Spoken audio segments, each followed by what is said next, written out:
بسم اللہ الرحمن الرحیم، اللہم صلی علی محمد وعلی آل محمد۔ روایت ہے کہ ایک شخص نے نبی کریم صلی اللہ علیہ وسلم سے دریافت کیا کہ صراط کیا ہے؟ تو آپ صلی اللہ علیہ وسلم نے فرمایا، وہ دوزخ کا پل ہے۔ اس نے پوچھا، وہ کس قدر فراخ ہے؟ تو آپ صلی اللہ علیہ وسلم نے فرمایا، اس کی فراخی نہ پوچھ، کیونکہ وہ ناپا نہیں جا سکتا، البتہ اس کی لمبائی پوچھ۔ اس نے اس کا سوال کیا تو حضور صلی اللہ علیہ وسلم نے فرمایا، 30,000 برس کی راہ ہے، بال سے زیادہ باریک، تلوار سے زیادہ تیز ہے۔ اس نے عرض کیا، ایسے پل پر سے گزرنا عقل میں نہیں آتا۔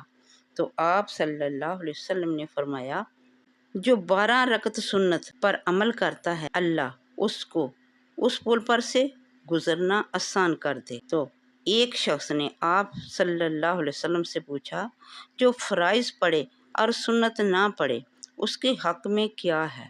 تو نبی کریم صلی اللہ علیہ وسلم نے فرمایا، اللہ کی قسم، جو کوئی ان 12 رکعتوں سے ترک کرے گا، وہ قیامت کے دن میری شفاعت سے محروم رہے گا، اور جو کوئی ان 12 رکعتوں کو ادا کرے گا، اس کے لیے اللہ کے پاس ہر رکعت کے عوض میں مثل دنیا کے 7 گنا ایک شہر ہے۔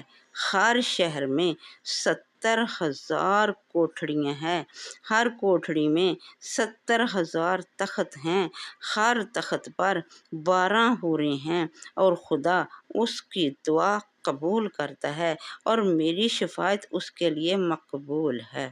سبحان اللہ، آمین ثم آمین، وآخر دعوانا الحمد للہ رب العالمین۔